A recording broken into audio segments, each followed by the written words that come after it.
بسم اللہ الرحمن الرحیم۔ زندگی اعتبار کی ہی جنگ ہوتی ہے، اور جب اعتبار ختم ہوتا ہے تو لگتا ہے زندگی ختم ہو گئی، لیکن حقیقت زندگی اس کے بعد ہی شروع ہوتی ہے، جب آپ چہروں کے پیچھے چھپی مکاری منافقت سے واقف بھی ہوں اور ان کے سامنے مسکرا بھی رہے ہوں۔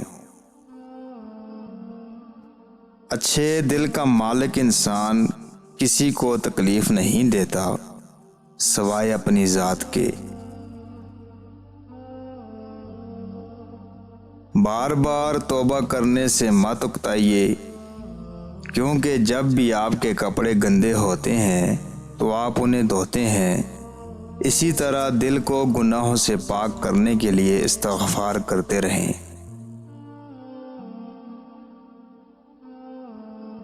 دل کا سکون تو اس نے اپنے ذکر میں رکھا ہے، پھر آپ کیوں اسے حرام کاموں میں تلاش کرتے پھر رہے ہو؟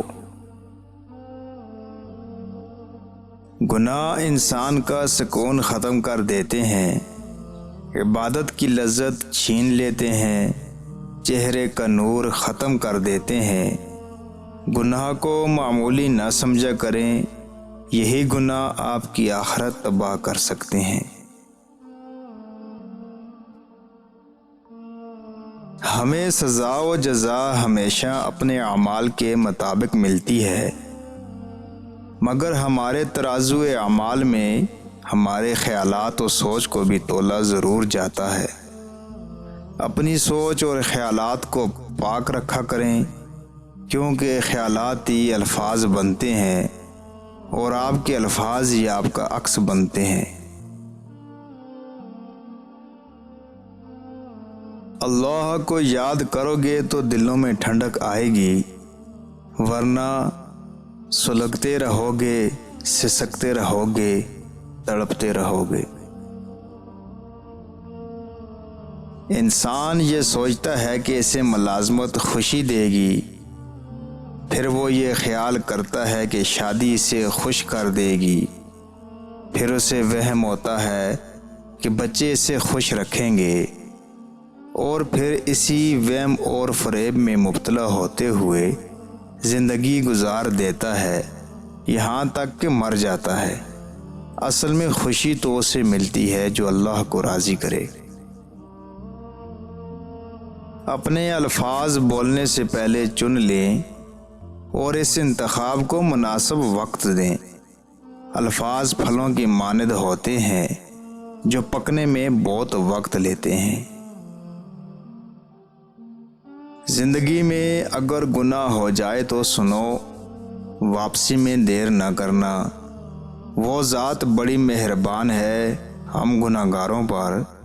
مانا کہ زندگی آسان نہیں، مگر سنو، یوں ہار ماننے سے منزلیں تو نہیں ملا کرتی۔ کوشش کرو ہمیشہ رہنے والی نیکیاں کر سکو، باقی رہ جانے والے گناہ نہیں۔ سیپ میں انمول قطرے کے جانے سے موتی بننے تک کے سفر میں ہر کوئی سیپ تک رسائی حاصل نہیں کر پاتا۔ جہاں خلوص اور احساس کے رشتے موجود ہوں، وہاں پھول موسموں کے محتاج نہیں ہوتے۔ سلف صالحین مخلوق کے سامنے شکوے کو برا سمجھتے تھے۔ شکوہ کرنے میں اگرچہ بہت راحت ہے، مگر یہ کمزوری اور ذلت کی دلیل ہے، جبکہ صبر کر لینا قوت اور عزت کی علامت ہے۔ اپنی باتوں کو پانی کے قطروں سے بھی شفاف رکھو، کیونکہ قطروں سے دریا بنتا ہے اور باتوں سے انسان کا کردار بنتا ہے۔ لوگ بھی کتنے عجیب ہیں، غلطی پر معذرت کی بجائے رابطے توڑنا ان کو زیادہ آسان لگتا ہے، حالانکہ یہ غلطی پر دوسری غلطی ہوتی ہے۔